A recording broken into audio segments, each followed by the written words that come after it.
नमस्कार, मैं अभय पांडे और आप देख रहे हैं स्वराज पोस्ट।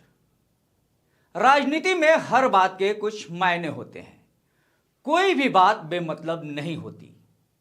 अब पूर्व केंद्रीय मंत्री और भाजपा के वरिष्ठ नेता अश्विनी चौबे के बयान को ही ले लीजिए। अश्विनी चौबे ने नीतीश कुमार को उप प्रधानमंत्री बनाए जाने की इच्छा जाहिर कर दी है। कहने को तो यह चौबे का निजी मंतव्य है, इससे न तो जेडीयू को कोई लेना देना है और न भाजपा को, लेकिन यह भी सत्य है कि बिना आग कहीं धुआं नहीं उठता। नीतीश कुमार जी एनडीए के पूरे देश के नरेंद्र मोदी के साथ कंधे कंधे मिला करके संयोजक की भूमिका में रहे और उनको उप प्रधानमंत्री का दर्जा प्रदान कर दिया जाए तो बिहार का भी धन होगा। दूसरा उप प्रधानमंत्री हमें जगजीवन राम के बाद मिलेगा। ये हमारी इच्छा है, ये व्यक्तिगत रूप से। वो ऐसा सवाल क्यों कर रहे हैं कि लगातार की विपक्ष जो है बीजेपी को टारगेट नहीं कर रही है और कांग्रेस को लोग टारगेट कर रहे हैं? पप्पू यादव। अरे देखो, ऐसे ऐसे बहुत सारे लोग होते हैं, वो मैं उस पर बहुत टिप्पणी नहीं करना चाहता हूँ। ऐसे लोग धरा पर आते हैं, चले जाते हैं। अब सवाल यह उठता है कि अश्विनी चौबे जो एक सधे हुए राजनेता हैं, खांटी और पुराने भाजपाई हैं, सांसद या मंत्री तो नहीं, लेकिन भाजपा में उनका कद अब भी बहुत बड़ा है। उनका कोई भी बयान अहमियत रखता है और पार्टी लाइन से बाहर तो कतई नहीं हो सकता। तो इस बयान को हल्के में कैसे लिया जाए, खासकर नीतीश के सीएम फेस होने और नहीं होने को लेकर, क्योंकि विपक्ष लगातार यह कहता रहा है कि भाजपा इस बार नीतीश कुमार को मुख्यमंत्री बनाने नहीं जा रही। बिहार में हुए मंत्रिमंडल के विस्तार के बाद नीतीश कुमार जी की आभा और साख दोनों मिट्टी में मिल गई। जनता दल शरद जी की पार्टी थी, समाजवादी विचारधारा की पार्टी थी, समता पार्टी नीतीश कुमार जी की थी, तो भाजपा से रिश्ते जोड़े थे। लेकिन मैं देख रहा हूं कि इन दिनों भारतीय जनता पार्टी पूरी तरह से सीमों पर अपनी कब्जा जमा ली है। अप्रत्यक्ष तौर पर अपने लोगों को बैठा रखा है, जो स्वयं जिनके पुत्र और पुत्रियां जांच के दायरे में है।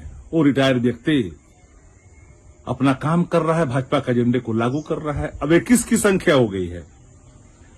अब जरा कल्पना करिए कि 5 से लेकर करके 24 तक अब कभी भी नीतीश कुमार जी को इतनी असहजता का सामना नहीं करना पड़ा। नीतीश कुमार जी असहज हैं भी, कई कारण से असहज हैं। भाजपा उसका अनुचित लाभ ले रहा है। अब बताइए भाई कि नालंदा से कभी मंत्रिमंडल में शामिल करने की साहस भाजपा नहीं करते थे, लेकिन इस बार भी की। उनके जिस जाति से नीतीश कुमार जाते उस जाति के लोगों को भाजपा शामिल करने से डरती थी। भाजपा ने तो अब नीतीश कुमार जी को यह एहसास कराया कि आप उस वर्ग के भी नेता नहीं है, उस वर्ग का प्रतिनिधित्व हमने दे दिया है। तो बिहार में जो देख रहे हैं भारतीय जनता पार्टी और जदयू का लड़ाई देख रहे हैं, आंतरिक लड़ाई चल रही है और भाजपा जो है पूरी मुस्तैदी के साथ सिंधे के रास्ते, एक नाथ सिंधे के रास्ते बिहार को ले जाना चाह रही है। अब परिजन भी गुहार लगा रहे हैं कि पिताजी को 25 में मुख्यमंत्री बनेंगे, चुनाव के बाद ये घोषणा करनी चाहिए, लेकिन कौन घोषणा करेगा? हर कोई चुप है। नेतृत्व में चुनाव लड़ेंगे सिंधे की तरह।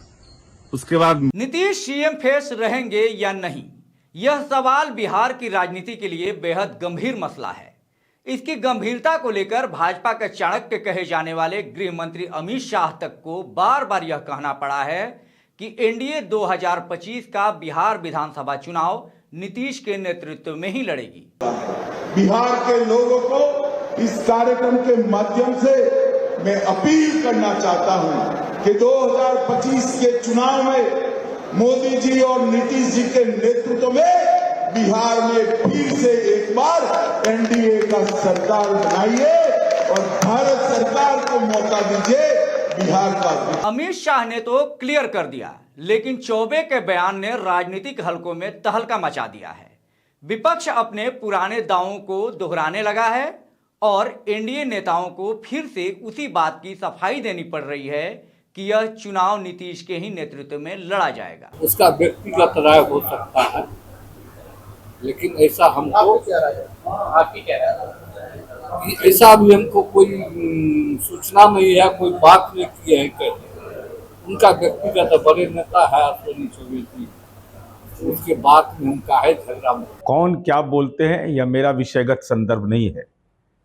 केंद्रीय मंत्री आदरणीय अमित शाह जी ने कल सार्वजनिक रूप से यह कहा कि 2025 का जो चुनाव है वह माननीय नीतीश कुमार जी के नेतृत्व में लड़ा जाएगा। आदरणीय प्रधानमंत्री और नरेंद्र मोदी जी और माननीय नीतीश कुमार जी की राजनीतिक जोड़ी ने विपक्ष को राजनीतिक रूप से लकवाग्रस्त घोषित करा दिया। 30 सीटों पर हम लोकसभा चुनाव में शानदार विजय पताका फहराए। 174 से ज्यादा सीटों पर हमारी बढ़त है और माननीय मुख्यमंत्री नीतीश कुमार जी राज्य की जनता की उम्मीद है। उम्मीद भरी निगाहों से जनता देखती है, जिसका भाजपा का केंद्रीय नेतृत्व हो, लोजपा का केंद्रीय नेतृत्व हो, राष्ट्रीय लोक मोर्चा का केंद्रीय नेतृत्व हो, ये तमाम सहयोगी पार्टियों को इस बात का एहसास है। अब सवाल यह है कि क्या भाजपा ने नीतीश कुमार को साइडलाइन करने का प्लान बना लिया है? क्या अश्विनी चौबे का बयान उसी प्लान का एक हिस्सा है?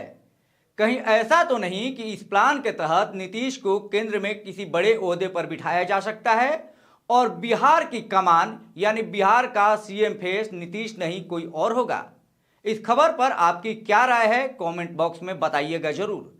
चैनल को लाइक करें, शेयर करें और सब्सक्राइब भी करें। आपका मार्गदर्शन हमारे लिए बहुमूल्य है। धन्यवाद।